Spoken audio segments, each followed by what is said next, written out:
now. Sorry. So yeah, we had thought we would just do kind of a straight demo and ask questions at the end, but there's so few of us that I think we should just, you know, feel free to just chat and ask questions as we go along, if that works for you, Jose. Absolutely, absolutely. I'm very flexible, right. and thank you for participating. So at any point in time, if you have a curiosity or a question, just feel free to ask. All right, cool. And I'm gonna spotlight the video that you're working on, but I can switch back to your face or whatever whenever you want. So yeah, I'd say take it away. All righty, so my name is Jose Chapa, and I am a metal artist, and I work with thin sheets of aluminum and copper.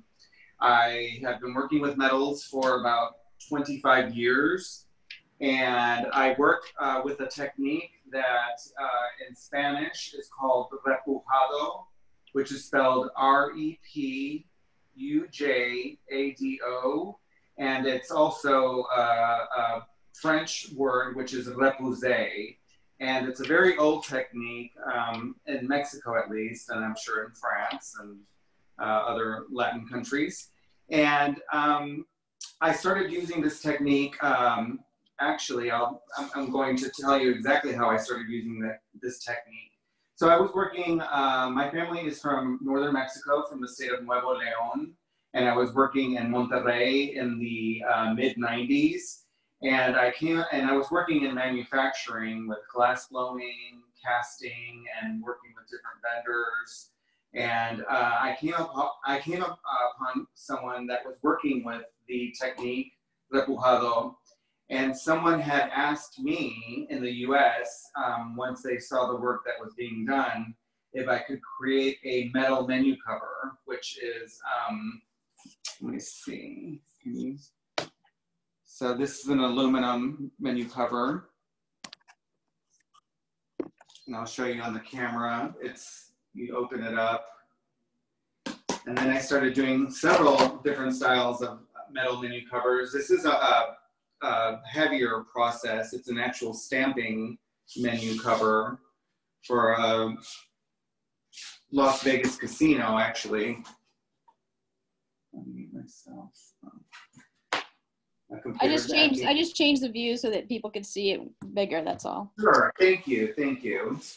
So you can see the stamping. Ooh, this is old, so it's falling apart. It says Cirrus on it in the stamping. This is a casino in Las Vegas. Yeah, and then I started really expanding and making different. Can you see that? I think. The light's a little odd. It's kind of hard to see it. Yeah, so anyway, just so you get an idea, and then I sold that concept to a menu cover company and then started making my own artwork. So leaving the 90s, going into 2000, I then moved to San Antonio, Texas, where I currently live, and I started doing my original artworks. So then I started expanding into text art, wrapping. I wrap around chairs. I've been hired to do fish scales, large scale fish scales. I did an installation in a restaurant with about 4,000 handmade fish scales that I then applied onto a wall. I started doing individual pieces. Lately, I've been doing a lot of text work. This says Llorona virus. I don't know if you know the story of the Llorona, but you can look it up online, or we can talk about it later. And at any rate, do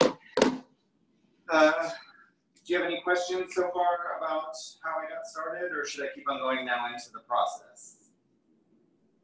We have a few new people. All right, so welcome to the new people. Well, we have a few new people that came on while you were chatting, so I just want to welcome the new folks and just let you know that if you have questions as Jose's going along, just unmute yourself and ask.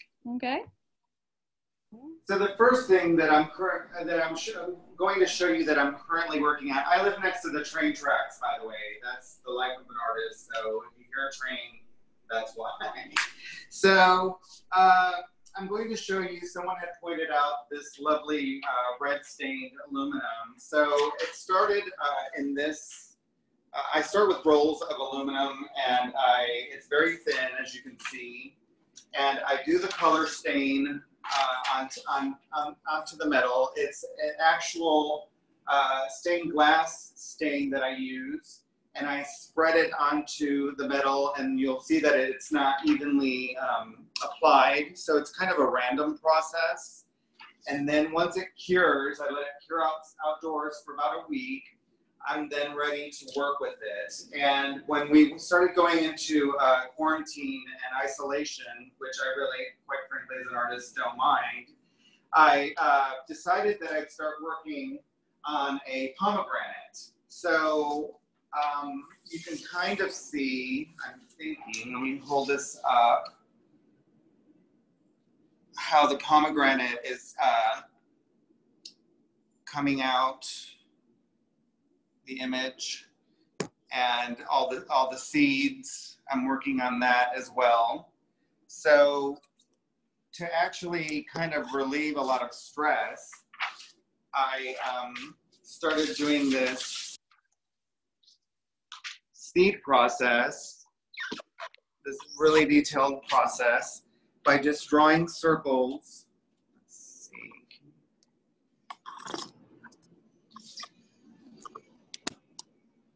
Onto the metal to make it pop, and you just repeat it and repeat it and repeat it. Some say it could be tedious, but for me, as I stated earlier, it has been very therapeutic in those moments of, my goodness, where is this world headed? What type of tool are you using? So thank you for asking that question. So I always use different kinds of tools. I always try to figure out what works best, and it's not always the store-bought tools. I'm actually using which way do I go? A pen, just a regular pen. Like a ballpoint pen?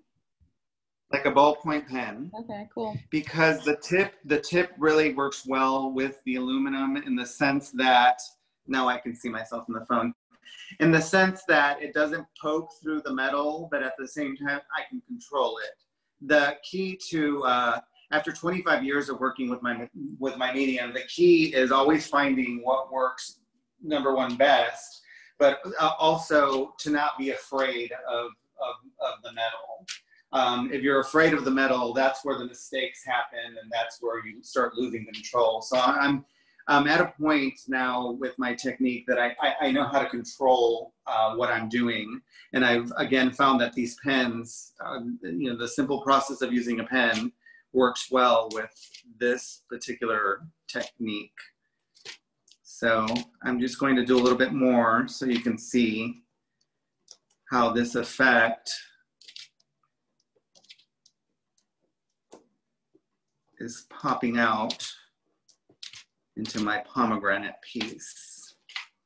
So on the aluminum side, can you see that? Is that working? Can you see all those circles? And then you see it on the red piece. It's kind of hard. Yeah, it's tricky. Mm-hmm. Yeah, because of the light, it's just really hard to see. Jose, what if you try keeping the work flat and moving the camera to it? Would that work? Like that? Yeah, maybe. It's just I think, again, it's a lighting thing. Like the shininess of the metal makes it a little tricky with the lighting, I think, and the camera. And toward the end, I might step outside so you can see it in the sunlight, because it will definitely pop in the sunlight. But I think you get an idea of. Yes. Yeah. So that's that technique. And then if I were to continue, I'm sure I'll be done soon with this piece, but I then, to raise the outline of the metal, I then take this wood dowel tool and I actually started this piece kind of freehand with drawing onto the back. And then you can kind of see a Sharpie line here. So I just freehand drew the shape of the pomegranate and then the top of it. And then I did the side pomegranate here. And then the slice I did here. I'll be honest with you, I don't draw freehand well, and I do trace a lot. But with this, I wanted to actually do something freehand, which I don't think I did too bad of a job. And you can give me props to make me feel better if you want. So then, to kind of have it pop, I outline. Can you see that?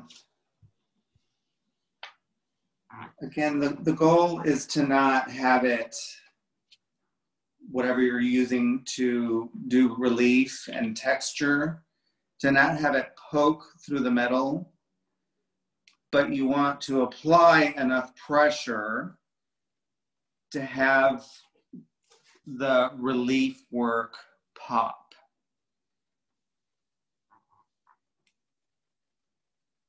So I think you can kind of see right here how it's raising the surface? Yeah, it looked like the line got more defined. Yes, and then I'll go to the back side of it. This is what I'm calling the back side, and then I'll go back in.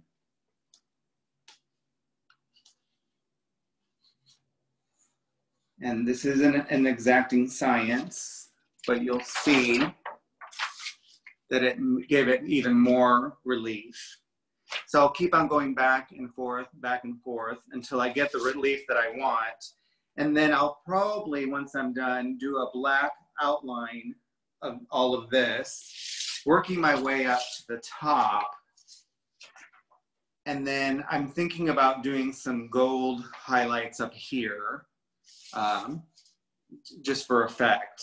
So I haven't really done something like a pomegranate in the past. This is kind of experimental for me, but I think it's really gonna have a really nice, lovely effect, not just with the actual textures, but also, as someone had mentioned before, with the color.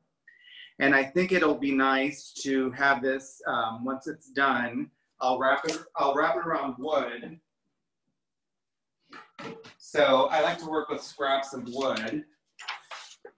And I'll just actually wrap it around, which I'll show you later in another demo I'm doing. Oh, there I am. And then it'll be ready to hang. And again, hanging it in a spot where there's nice, lovely sunlight is probably going to be the best bet.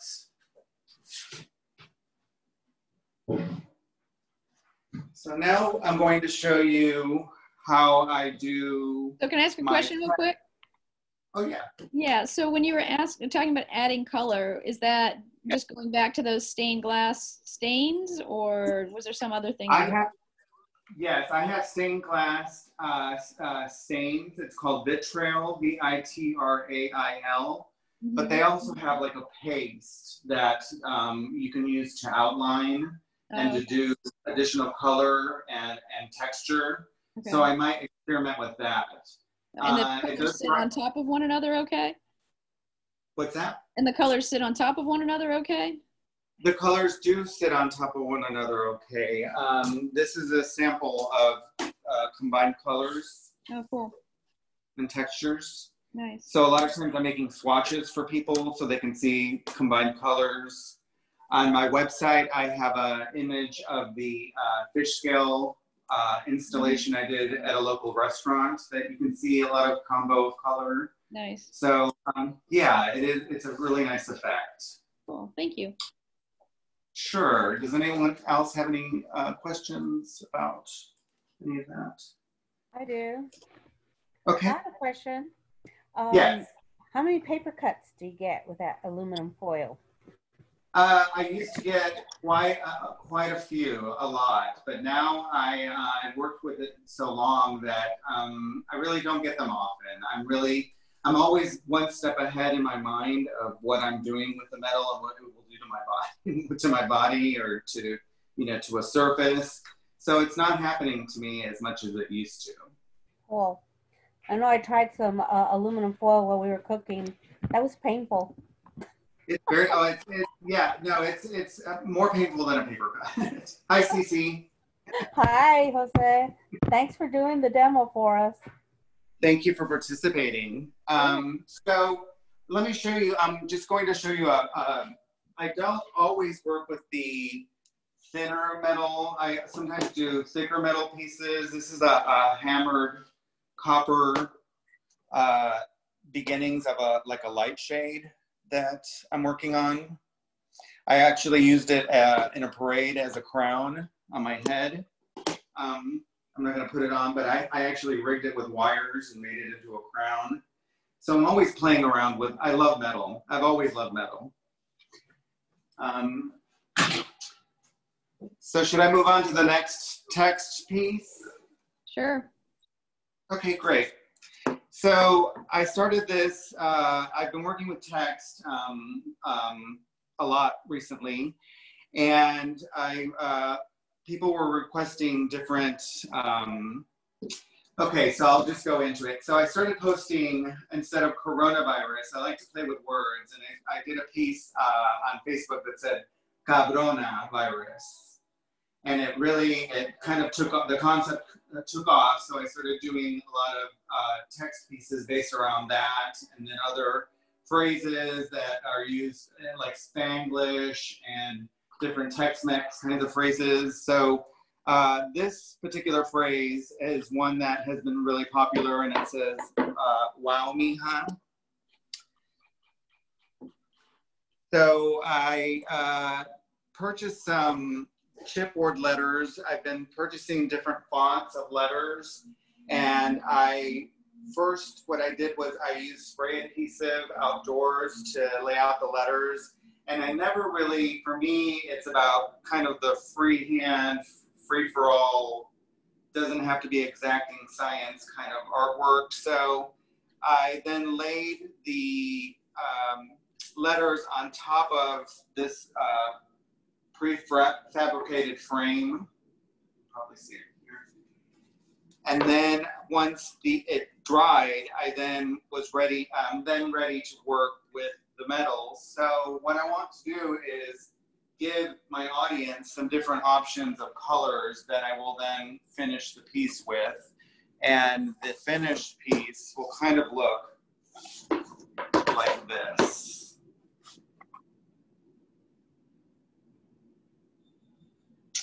So I have this, let's see, lovely blue, like the piece you just saw. I have turquoise, color stained. I'm just going to walk around here. Don't look at my art mess. I have that beautiful red. Then I have this lovely green blue. And I have this kind of pinkish stain on aluminum and a brown. So what color would you guys like to see me work with? I like the pink one because it says, the piece says mija on there. So that's kind of lends to a female feel. Okay, so let's prep the aluminum. So I'm going to put all of my materials aside because I'll be right back in range of the camera. With this aluminum, it kind of got wrinkled. So we're going to flatten it out. So what I'm first going to do is cut enough material to not waste too much of the aluminum, but to have just enough to wrap around the frame. So I'm actually just going to start cutting.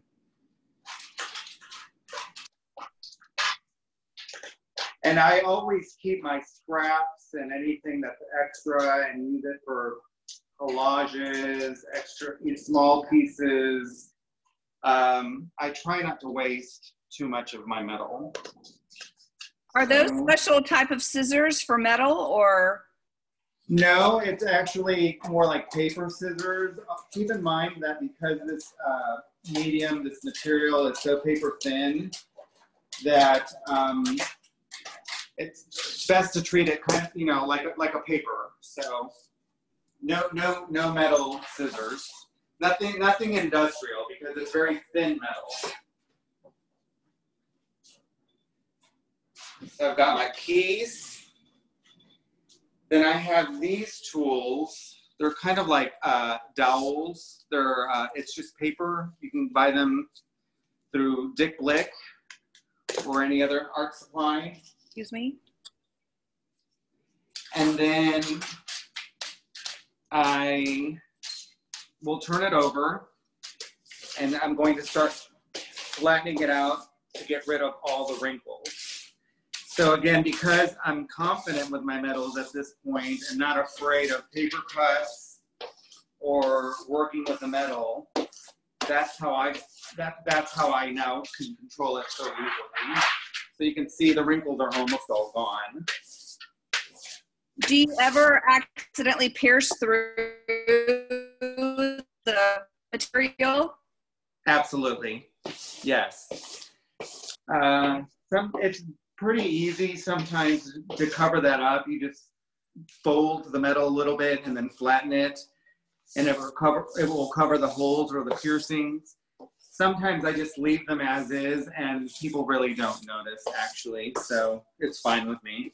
Rarely do I have accidents or situations where I'm not continuing to use the metal as far as piercings or errors or things that I can't fix. I always try I do always fix every kind of little detail or mishap. And I'm never striving for perfection. I always found in the beginning of working with my process that the more I tried to be perfect, if you will, or try to get everything exacting, it just never worked out. So now that I'm freer with doing what I'm doing, everything always works itself out. Well, I think it's more lends to the character of the piece as opposed to a fault. That's how I see it. I like those little additions to that. Exactly. Yeah, absolutely. And adding, I mean, is life perfect? No, it's not. So I'm not either. So now what I'm going to do, I'm going to give you about a 1 to 2 minute break. I'm going outside to just apply my adhesive. I never do that indoors.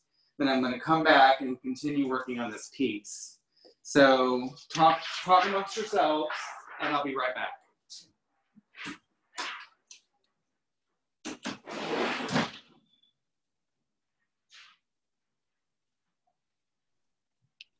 I have a question. What was he going out to do? To spray it? I think so. We'll have to ask him when he gets back. Yeah, I think that's what he was going to do. Because he says he never sprays inside. Okay. Which probably is very smart. Right. Do any of you have any of Jose's pieces? No, but my daughter does. She has a lot of them. She really enjoys his work. Yeah.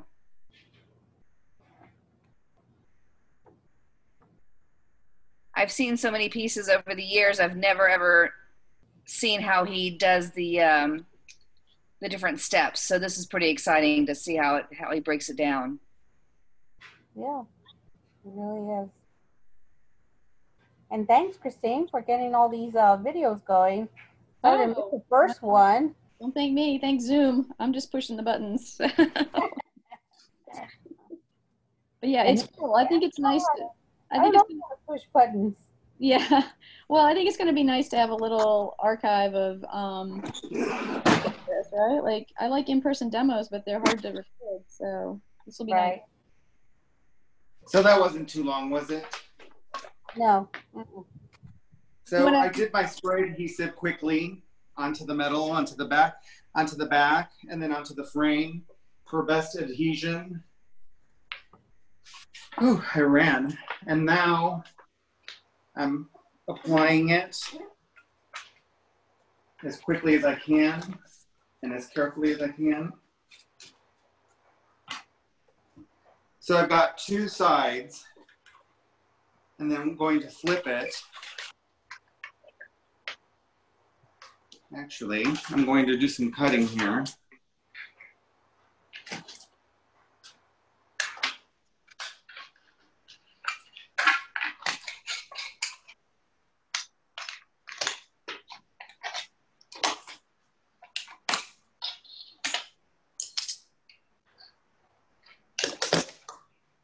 All those years of wrapping gifts, Jose, is paid off.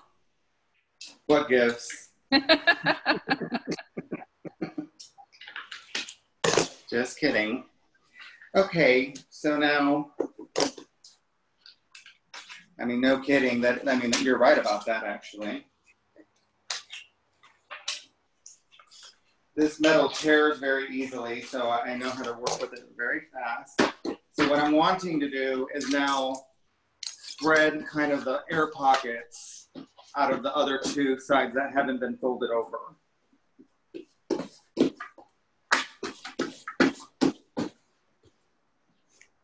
So now you can kind of see the lettering is starting to pop out. You'll see it better in a minute.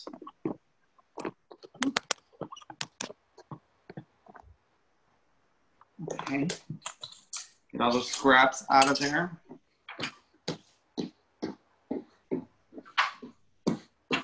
Now I'm ready to fold over the remaining two sides. And I like doing this. That gives me a nice tight adhesion. And then I just tear down the thin aluminum. No fancy cutting. And I do the same on this side.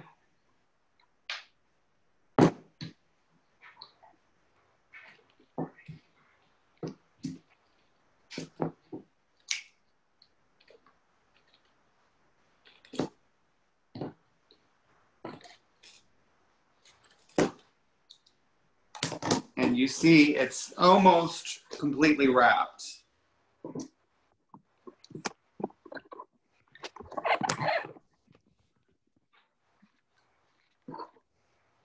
See how we have this kind of corner here, and we have a little surface here. So what I'm going to do is I'm going to get my mallet, my rubber mallet. I'll get a little loud here. You can see this.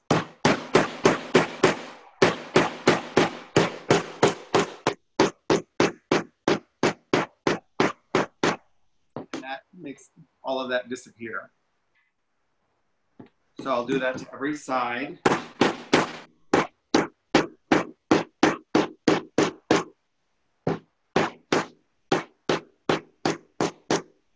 This is where you apply the most strength of any of the entire process. So now to get rid of anything that may have raised up here, I do that to the edges.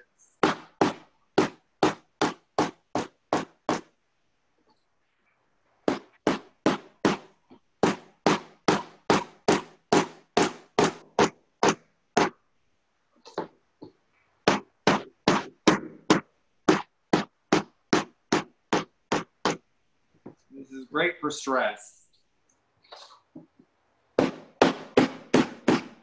So now I'm getting rid of these little crinkles and lines.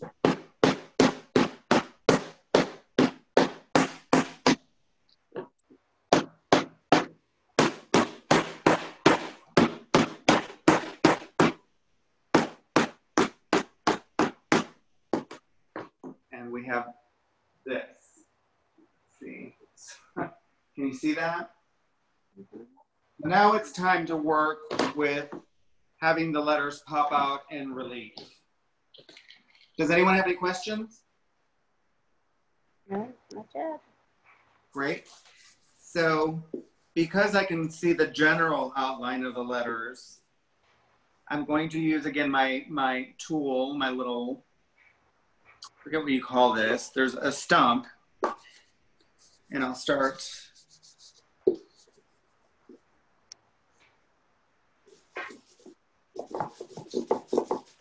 And so you can see the letters a little bit more.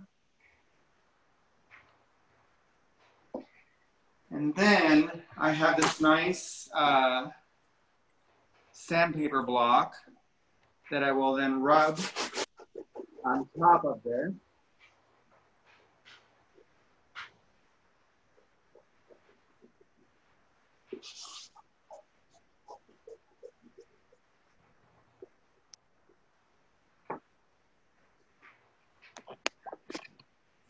Is that rubbing the paint off? It is. Okay, that's fantastic. Yeah, so you start seeing the words, and then I get a damp cloth, because you can kind of see the paint, and I know maybe some people are thinking I should wear a mask. There you have it, true confession.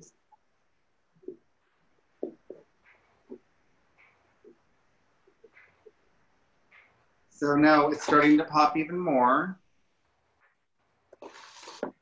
So I'm going back to my tool, my stump. And this is, by the way, a technique that I developed. I did not go to art school, or I don't have an art degree. I actually have a business degree. I have a marketing degree. So if I use the wrong words or phrases for tools or techniques, I do apologize.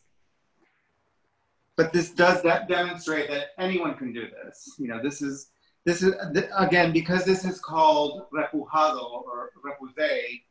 A lot of people do this in Mexico as arts and crafts and at home, and I'm just taking the technique kind of a step further with the process that I'm using.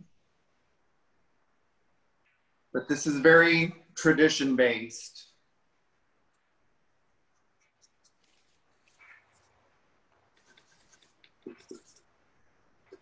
So I just keep on outlining.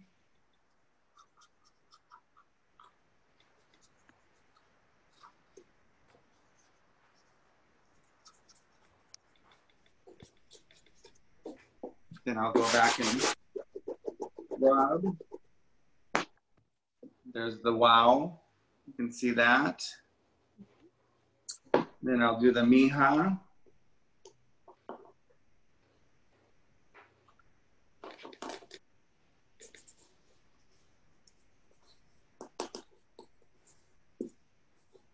Sometimes people ask me to do personalized phrase art.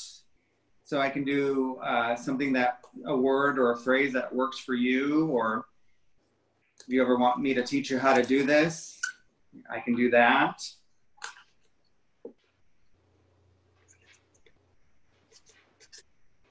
But I do enjoy working with text quite a bit.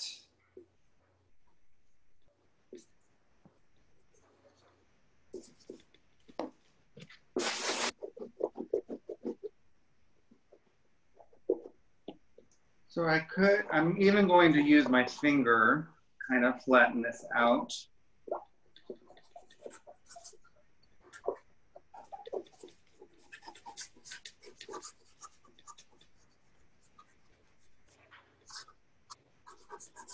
Since it is metal, will that patina or change color over time?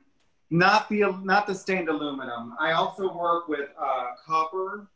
I'll show you my swatch. With the copper, it is thicker, and I do patinas with the copper. I do green patinas. I do flame torch. I do a few treatments on this. And with the copper, it's best to treat it with, I use like a car wax to coat it and to protect the patina from changing and aging. So copper, yes, it changes color. With the stains, they'll always stay the same color that they are. Okay. So then I'm almost done, but just to show you kind of what happened, you get the idea. Oops, hello. Uh-oh. Did you lost turn your off the phone? phone? Okay. Yeah, I'm still here. I don't know what I just did. Bear with me. There you go. Woo-hoo. Okay, sorry. It's okay. So you see that? Love it. Awesome. And then I'll do a little bit more to finish it off in the back, but you get a general sense of what just happened. And it happens quickly. It's not a long process. Well, it is actually, because it's the unrolling of the metal, the treating, the staining. It's quite a few steps, but I just have so much practice that I think I'm pretty quick with what I'm doing. I see you missed a spot right there on that M. Could you go back over? You missed a spot. We'll talk later. So I'll show you kind of some copper pieces that I've done in the past. And these have patinas, and they're coated with wax so that the patina doesn't change. And you can see how the light really reflects well off of it, but sunlight is very special on any of these artworks. Like a beeswax or a Renaissance wax? Actually, it's like a carnauba wax, like a car wax, because it's not expensive. Okay. And it works just fine. I've been experimenting with it, over the years. So I try to keep my material costs down. Sure. A lot of times, sure. If someone asks me for a large installation or a large job, I've really worked it out to where I really am very efficient with my material use to not elevate the costs. And that's that business degree coming in handy. And then I can do like high relief work. I used let's see. I'll try not to see how you can really see how elevated that is. And what I did was, these are popsicle sticks, and then I used an album, like a music album, an old album. And then I used a washer in the center. So I'm always finding different things to create relief.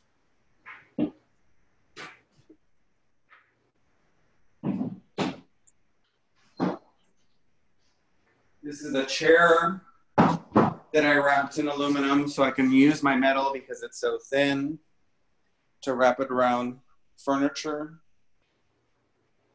Wow. That's awesome. Lots of uses, lots of things. I'm just going to walk around the studio or my workspace, because my house, I have a big yard that I also like to experiment in. So my living space is my art space, like so many artists. This says mostly. So, how are we doing on time? Good. You're good. You've got some time still. Okay. How many hours? Can you hear me? Yes. Okay. How many hours do you spend in your studio space working?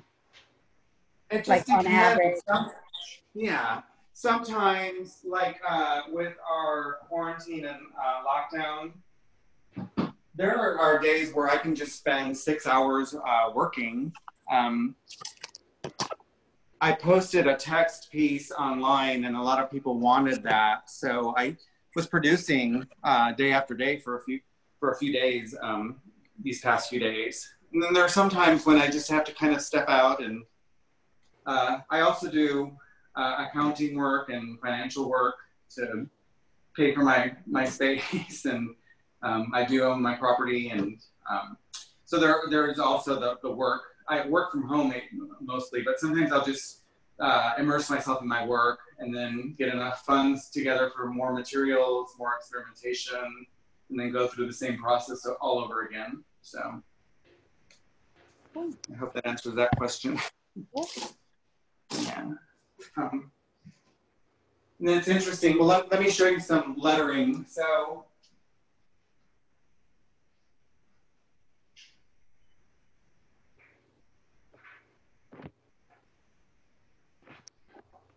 because people were wanting so much text art these past few weeks, I just started going online and kind of finding I used to cut out letters. I have a cutting machine, but I found that was really difficult with getting exact cuts and nice fonts. I can work with inexact outlines, but still I found that just ordering things online and finding just anything random that I can create text with and large text and I'm constantly searching for things to work with. So I used to do the traditional repujado technique to where you take, grab a piece of metal. You take the metal and you actually, the traditional way is kind of like the pomegranate, to where you draw an image into the metal and then you start carving into the metal. I'm just going to do it quickly.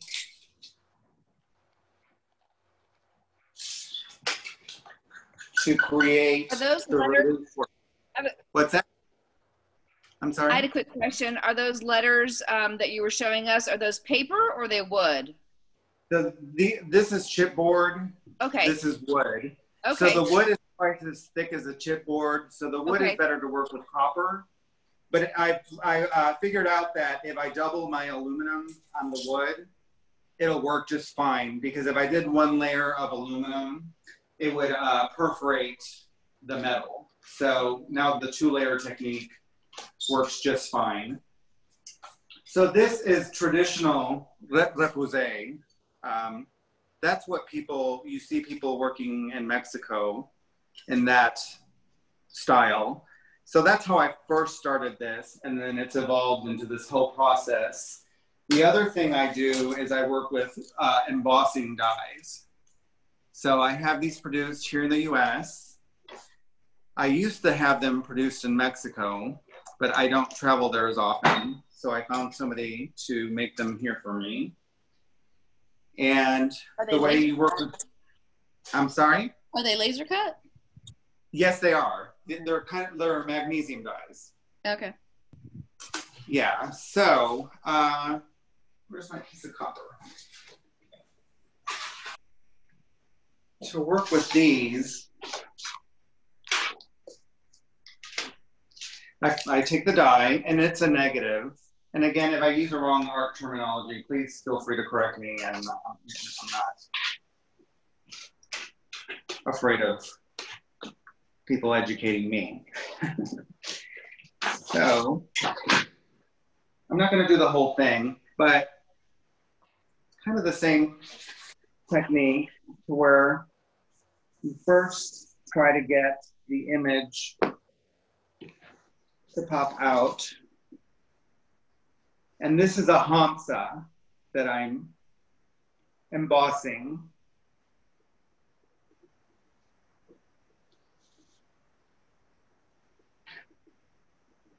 So you can see, I hope, or not, shoot, the glare. Anyway, the hamsa, the lettering is coming out.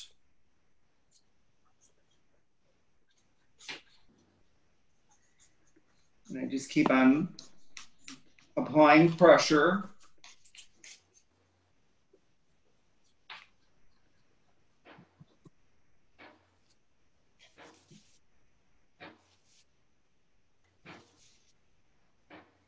You don't want to move the metal around. That's why I secure it with tape.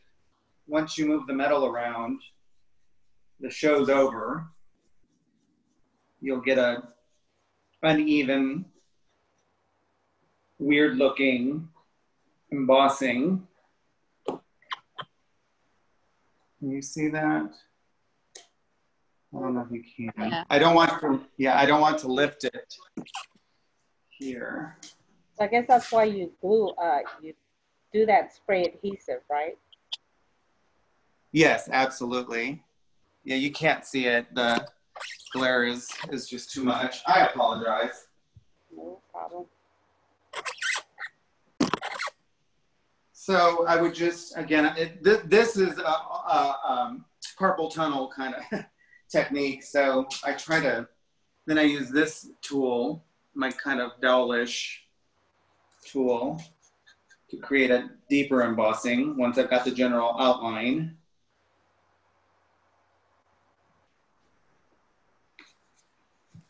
And even though I'm not completely done, I will raise it off of the copper off of the embossing die, just so you get a general sense of what it is that's popping out. Because I've worked with this for so long, I now, if I raise the copper off of the die, I can lay it back on there in the same position. But I wouldn't advise that. It's hard to kind of get these things to line up once you lift them.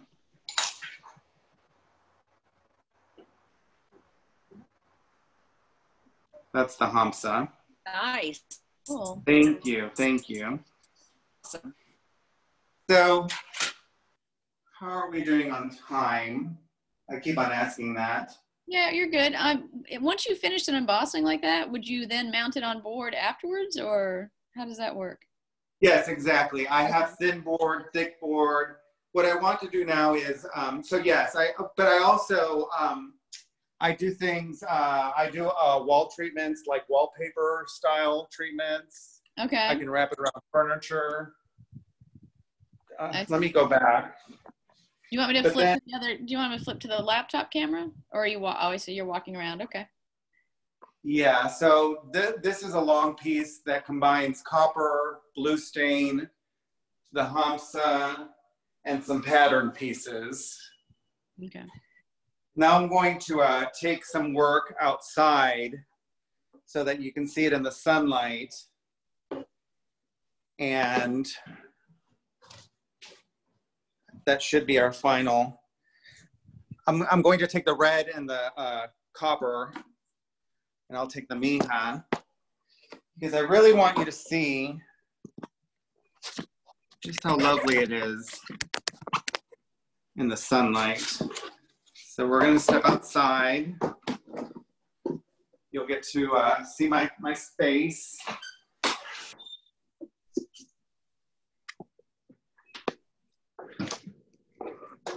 This is my home. Art demo and home tour. Bonus. Art demo. Score. I'm always lighting candles. I'm kind of, not kind of, I am spiritual. And this, I feel that this is spiritual work, if you will. So we're in the shade, but then let's see what happens when you go into the sunlight. Can you see that? Oh, yeah. So it really starts popping. Beautiful. And then I'll show you the copper.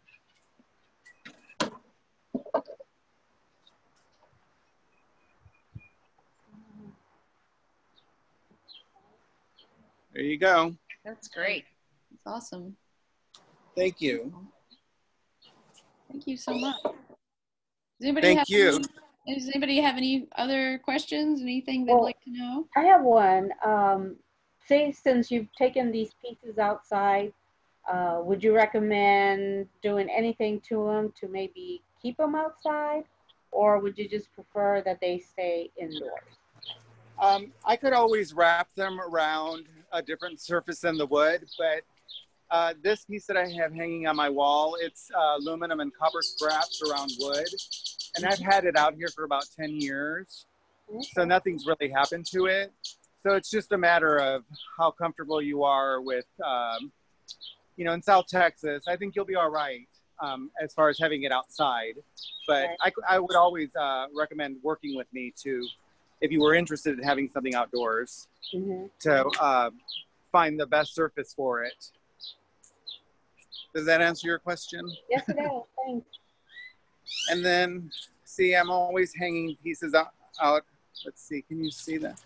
This is a text piece. So I actually like hanging my work outside to see what happens in different conditions, lights, and Did you bring out that pomegranate piece, that red one? Did you bring that? I brought out red, but I can bring out the pomegranate piece. Do you want me to do that really quick? Sure. Okay. I'm gonna run right in. I'm athletic, so I'll be right back.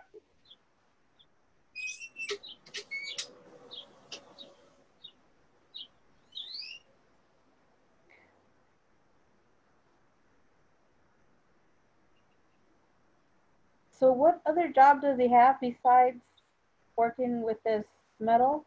I think he does some sort of business work for finance stuff for people. Okay. So I'm laying the pomegranate on the ground. Oh, nice. Oh, Can you see that? Yeah. Very nice. Yeah, the sunlight is everything. It's just, I really love sunlight on this work. And you can see the different kind. Yeah. So nice. There you have it. So did you ask a question? Round, say balls, wood form, or any other type of round surfaces, I guess? Because I think that pomegranate would look round. Oh, I see what you're saying. Yes, I could definitely get a round ball and then wrap it around. Yes, absolutely. Okay. And then actually create texture underneath to make it very sculptural. So I get what you're saying. Absolutely. That's a great idea. Mm-hmm. And because I'm always looking for scrap and anything that I can work with, that's a great suggestion, actually. So thank you. You're welcome. You know, I'm always really good about suggesting stuff. I don't actually do any of it. I don't want the camera on my belly, so I'm just gonna. I have a question. Do you ever paint on copper or brass, or do you just painting on the silver aluminum? That's a good question. This is copper with a blue stain. Okay. Okay. And the blue stain on the copper, I prefer to the blue stain on the aluminum. Yeah. Nice. So, thank you. Good question. Thank you.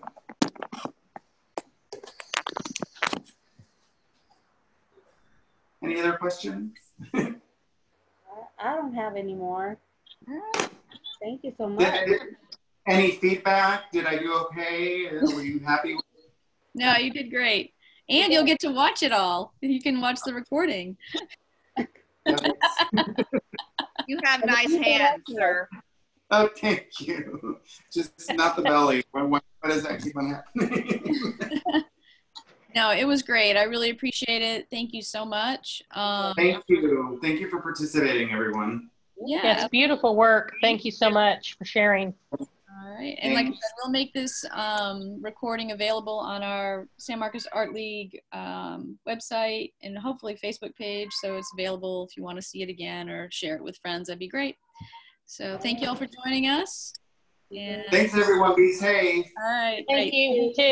Thank you. Bye-bye. Bye.